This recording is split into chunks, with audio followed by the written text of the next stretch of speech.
एक गांव में पूनम चिड़िया मोहन कबूतर के साथ रहा करती थी। पूनम चिड़िया और मोहन कबूतर के दो बच्चे भी होते हैं जिनके नाम महक और कियारा होते हैं। मोहन कबूतर एक अमीर चंद नाम के अमीर चील के यहाँ काम करता है।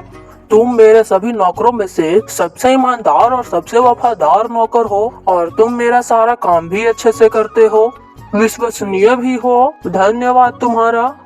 अरे साहब, ये आप क्या कह रहे हैं? धन्यवाद तो मुझे आपका करना चाहिए जो आप मेरे बारे में ऐसा सोचते हैं। अमीर चंद को मोहन कबूतर पे बहुत भरोसा था और मोहन कबूतर भी अपना काम बहुत अच्छे से किया करता था। वो अपनी दोनों बेटियों के लिए हमेशा कुछ न कुछ बाहर से खाने के लिए लाया करता था। ये देखो मेरे प्यारे बच्चों, मैं तुम्हारे लिए क्या लाया हूँ। स्प्रिंग रोल, गरम जलेबी, पूरी कचौरी और मालपुए भी। अरे वाह पापा, क्या बात, मजे ही आ गए आज तो। जी आप भी ना ये सब दे दे कर इन्हें बिगाड़ दोगे। घर का खाना तो इनसे खाया ही नहीं जाता, बाहर से चाहे जितना भी दे दो। वो सब इसी तरह मिलजुल कर खुशी से रहा करते थे। पूनम चिड़िया बहुत पूजा पाठ किया करती थी।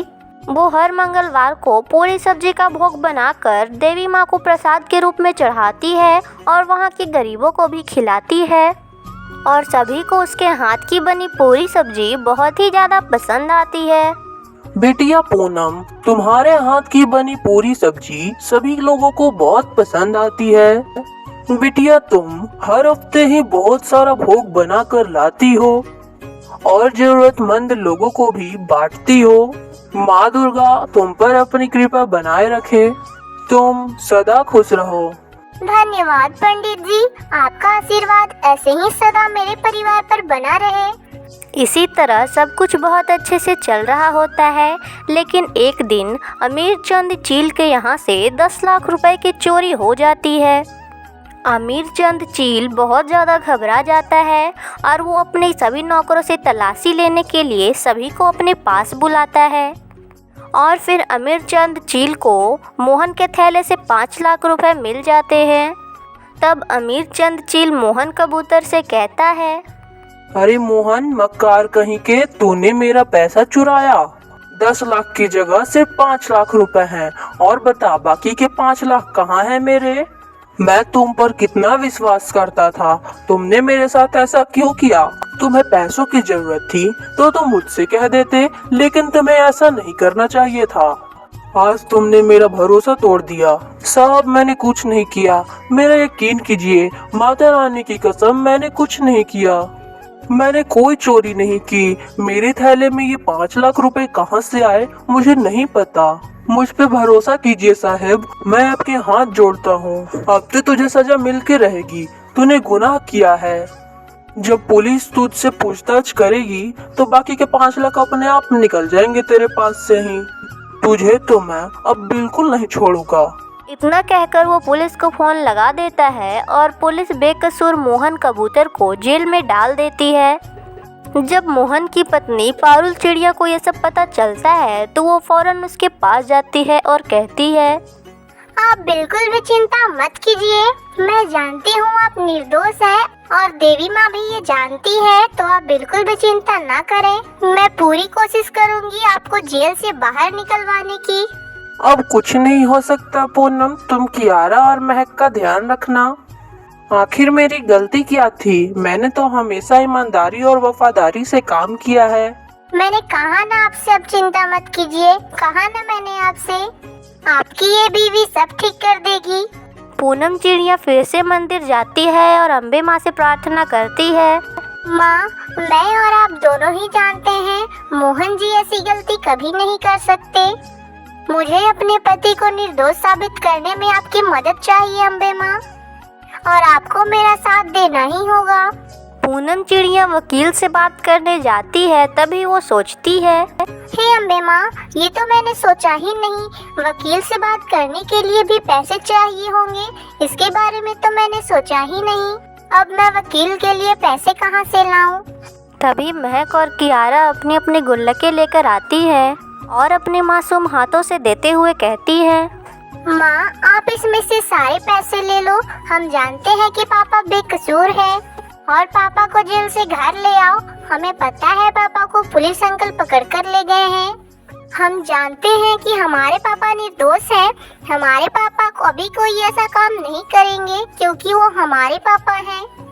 उन बच्चियों की बातें सुनकर पूनम भावुक हो जाती है और उन्हें गले से लगाते हुए कहती है, अरे मेरी बच्चियों, तुम्हारे पापा को कुछ नहीं होगा, वो जल्दी ही घर आ जाएंगे।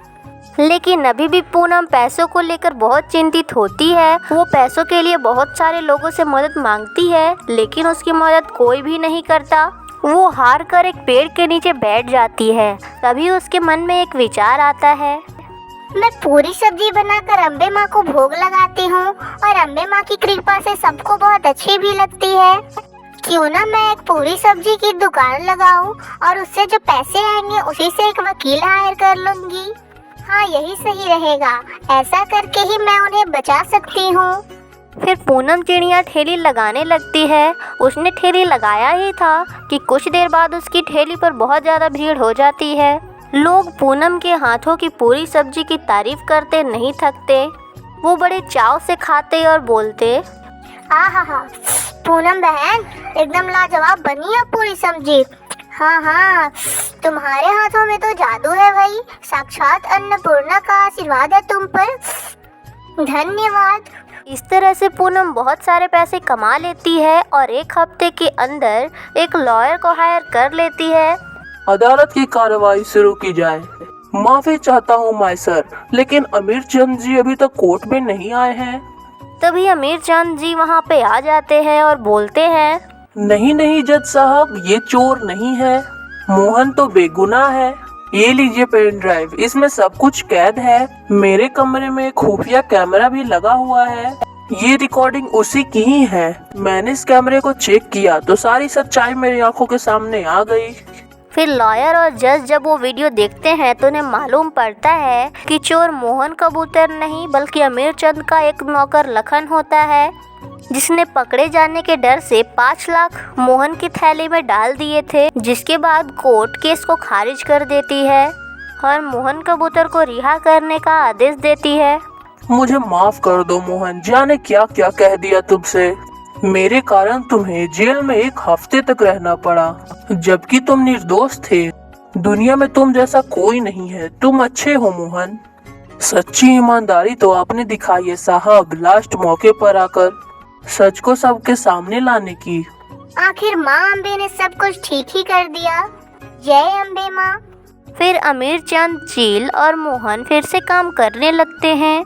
पूनम चिड़िया भी अपनी पूरी सब्जी की ठेली बराबर चलाते रहती है और दोनों खूब प्रगति करते हैं।